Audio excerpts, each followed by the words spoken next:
Hey there, you guys. Have you been wondering what's been going on in the real estate market? Wow, it is a roller coaster out there right now. We have seen some drastic changes just in the last 12 to 14 months in both real estate transactions, what's happening in sales prices, interest rates, and really all over the marketplace. And there's a lot of uncertainty and nervousness out there in the market right this minute. I know I get a lot of calls from our buyers all the time wondering, should I buy now? Is real estate still a good investment? I get calls from sellers saying, hey, is my home value going to go down? What's going to happen to the real estate market? We're seeing all these layoffs in the job market. We're seeing the banking industry having all kinds of challenges, and folks are really becoming very, very nervous about what's happening out there in the real estate market, in addition to what's going on in the rest of the world. And today I'm going to be talking about what is going on in the real estate market, and specifically what's going on here in Atlanta, Georgia. And I'm using data from the Atlanta Border Realtors, First Multiple Listing Service, and mortgage rates compiled by Zillow.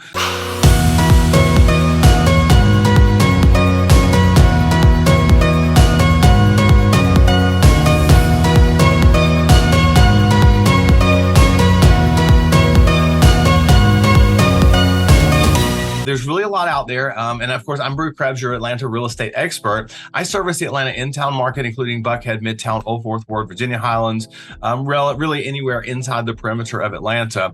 And I've been doing it for well over 22 years, and I've been in the real estate business for well over 28 years. So I've got a lot of experience, and I'm going to lend my experience to you today, and I hope that some of this information is very, very valuable to you. If you do like this information that I'm putting out today, please consider liking the video and sharing it with a friend. And if you haven't already, please consider subscribing to my channel and clicking that little bell button to be notified when those new videos come out, because we do have new content coming out all the time. Whether it's your market updates, whether it's neighborhood news about what's going on in the neighborhoods, whether it's motivational stuff, whether it's what you can buy for different prices, really a lot of great stuff on my channel. And I really do appreciate the fact that you have joined me today and that you do watch my videos. So thank you very much for that. But without further ado, let's jump right into what's going on in the marketplace right this minute. And I'm going to start with some slides that we have here from the Atlanta Border Realtors. And this is our March recap from the Atlanta Border Realtors. And basically what this does is this talks a little bit about, what's going on overall in the marketplace. And we can see that last month, the number of sales were down to 5,100. Also, the number of new listings were down to 7,054. So what we're seeing is we're seeing less homes on the market. We're seeing less buyers out there making the jump. We're seeing a lot of people that are, sitting on their homes that they've got the 3 and 2.5%, 3 and 3.5%, 4% interest rates, because with the higher rates now, they're somewhat afraid to jump into the marketplace. It does make a great opportunity for sellers though, because home prices are still pretty strong. And there's very little available. As you can see here, there are 9,203 active listings, which is a little bit up from the previous month. But we tend to see that being fairly normal coming into the spring market. As everybody knows, people tend to put their homes on the market in the spring, summertime. And then as you go into the wintertime, it sort of dies off just a little bit. We did see that average sales price jump up though, $478,500. Just over a year or so ago, we saw those prices around $350,000, our average sales price. So those average sales prices have gone up. Now, there are several things that play into that. Number one, the fact that the home prices in Atlanta in general have gone way up. The demand for Atlanta is very high. We have a lot of people moving to Atlanta from other states and cities where prices are super high, and Atlanta is still an extremely great value. Plus, we've got a lot of great companies that are here in Atlanta.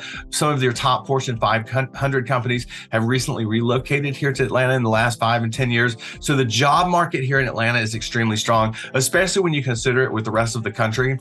And when you look at the home prices and the cost of living in places like, say, for example, Seattle or LA or New York, Atlanta is still super, super, super cheap. And what you can buy for the same amount of money here in Atlanta versus a place like California or New York is really quite astounding.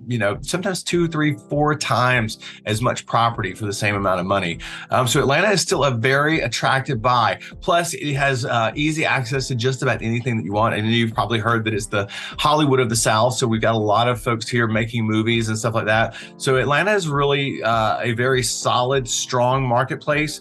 We're not seeing anything in the foreclosure realm.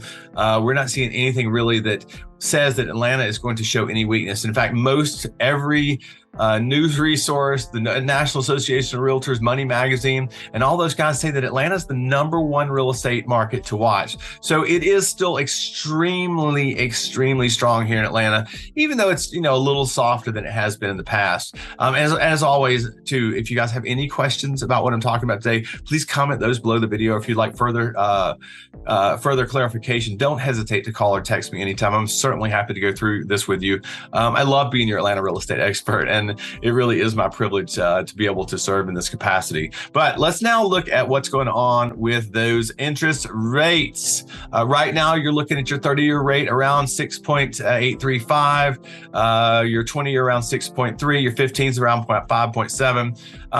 Your ARMs actually are not causing that much challenge to your conventional mortgages. If you look at that right there, you're still looking at 6.4% rates there. They're not beating out like we've seen in the past. We've often seen those adjustable rate mortgages give you some lower mortgage rates, but of course those can fluctuate over time. One of the things I am seeing a lot of buyers do right now is what's called a 3-to-1 buy down or 2-for-1 buy down, and basically what that does is they pay some points up front, which knocks their mortgage rate down, because we do expect over the next few years that those long-term rates are probably going to trickle down just a little bit, and we're thinking we may see those back in the high 5s. But if you think about historically, interest rates have always been around 7 or 8%. I mean, that's been the norm, except for the last 10 years when they've been artificially low and subsidized by the United States government.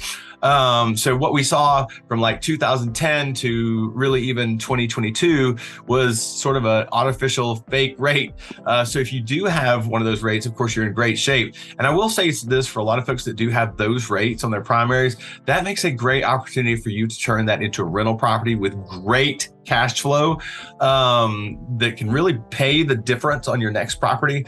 Plus, homes are still appreciating at a great rate, so you're still outpacing the interest rates, and you still get your deductions, for interest and stuff like that. So there are a lot of options for those folks that are holding on to those homes that have those lower interest rates that can not only help you pay for that initial property, but help you buy another one and grow your wealth portfolio in tremendous ways. Again, everything is different. If you do have any questions, call me directly about that, and I'll be happy to address those specifically. But now let's take a kind of a look and see what's going on with buyers' purchasing power and what happens as you go as you change through these mortgage rates and your home loan amounts.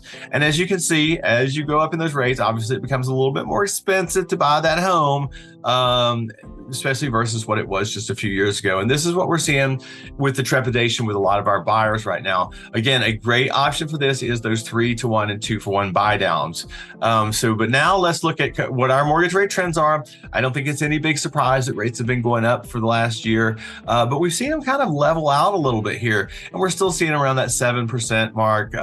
Your 15 is around 5.8, and then actually this is probably just a little bit low on your 30-year fix. I think that data is just a few weeks old, so that's a little bit low on that one right now. But you can see they're kind of leveling out around 6.5–7%. And it depends; they do fluctuate a little bit from time to time. I do recommend sometimes if the rate is a little bit high, you might hold and float the rate just a little bit before you lock in if you're purchasing. Of course, those are all things you're going to want to talk about with your lender.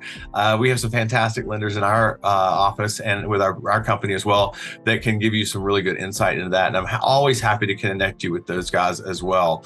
But now let's look at those sales prices. The median sales prices, of course, they went way, way, way, way up there. And then in 2022, we kind of saw that peak, and then we saw them decline a good bit. But now look at this. We're seeing them start to tick back up. And this has a lot to do with that shortness of inventory. You saw that there was that just 1.8 months worth of inventory. That's almost nothing. A normal market is about 6 months worth of inventory. So we're still super short in the amount of inventory that's out there. And that bodes well for the market. That means we're not going to be seeing those roar of foreclosures like we saw in 2007 through 2010. And that's one of the questions that I get most from folks is, oh my God, are we going to have another one of those recessions like we saw in 2007, 2010?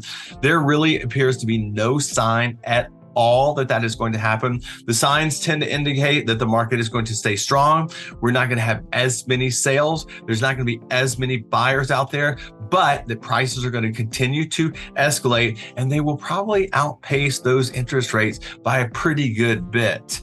So what we saw there is With our new listings, we saw towards the end of last year, just like we see pretty much every December, we saw those listings drop down. And we saw after that big high in sort of like June of last year, May, June of last year, we started to see those trickle off because we got a lot of nervousness. And that's when those interest rates started ticking up. We are starting to see those inventories come back up. So that is a good sign for the marketplace. And as we head into the spring, I think we'll see some more of that. Of course, there are some challenges out there. And those things can be dealt with in various different ways, depending on your particular situation. So always take those on a case by case basis.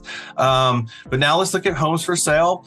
And of course, we saw a large amount of inventory here towards the end of last year.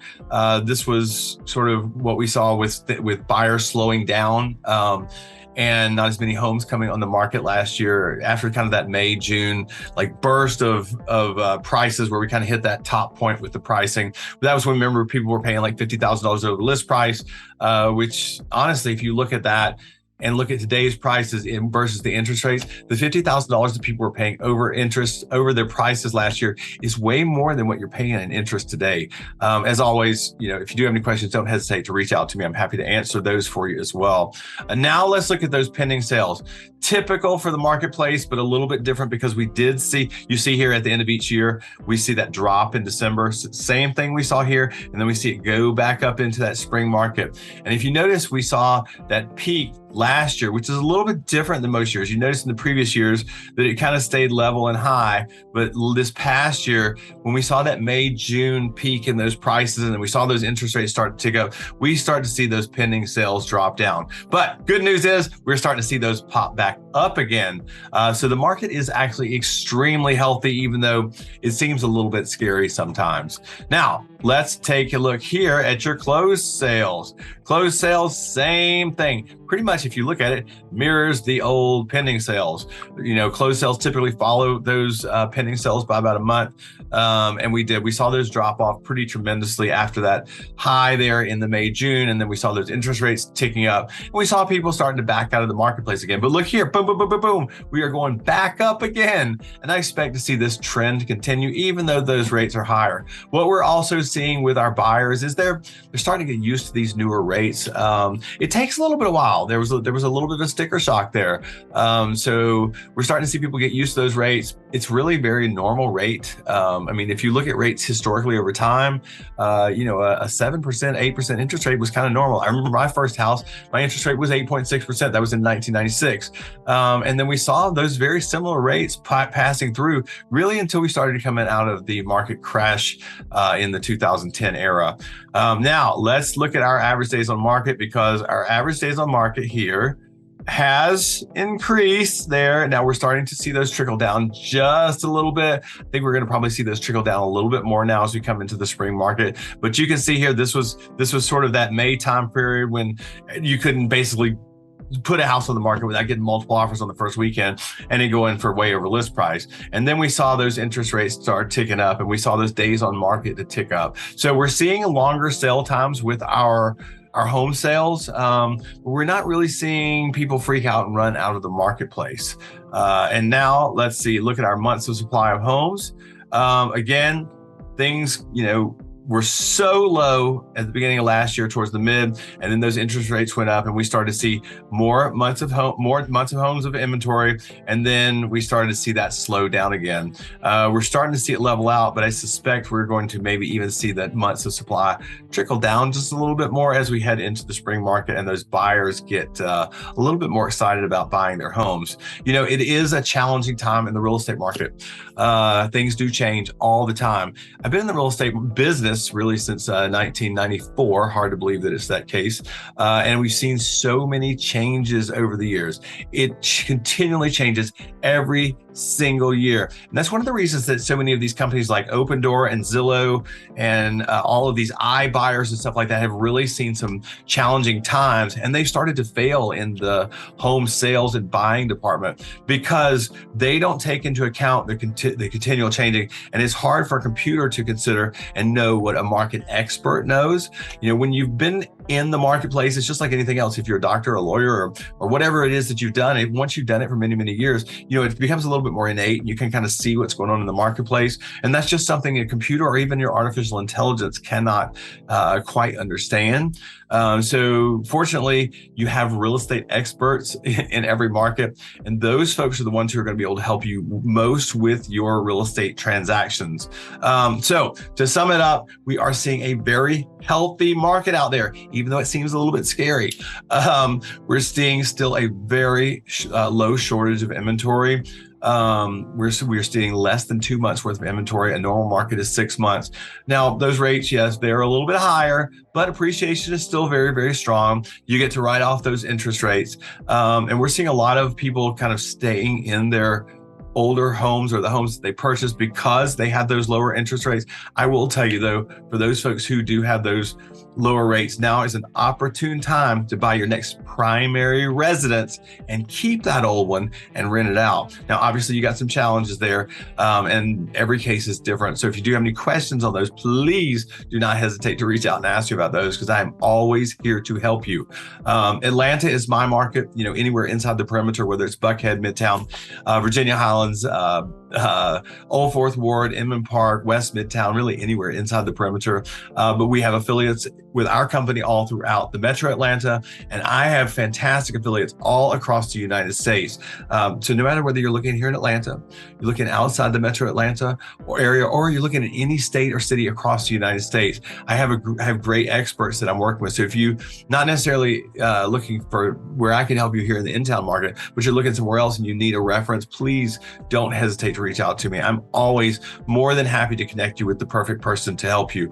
Really a local expert. I say this all the time in my videos, is use someone local, someone who is local in the market and understands the local market and has experience.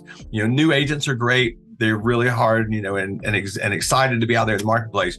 But those folks who have experience and who have long-term history in the marketplace, those are going to be the ones that can help you the most with your real estate transaction, because they understand what's going on. They understand the buildings, they understand the houses, they understand the neighborhoods, and they've watched them and seen them over the years. So it really does make a big difference in what they know in the marketplace and how they can help you, whether you're a buyer or a seller. So if you do need anything like that, please don't hesitate to reach out to me. I'm always happy to help you connect with the right folks, or help you myself, depending on where you are. Real estate is basically my life. So I love helping you with it. And it really is my pleasure to be able to serve both my community and all of the others, as well as work with some of the greatest real estate professionals in the world. So that is a quick recap on what's going on in the Atlanta real estate market. I hope that has been of some help to you. As always, if you do have any questions, you can comment those below the video, or call or text me anytime. And if you haven't already, please be sure that you subscribe to my channel and click that little bell button to be notified when those new videos come out. I do greatly appreciate you being here today. And if you did like this video, I know you're going to love the next one that pops up on your screen.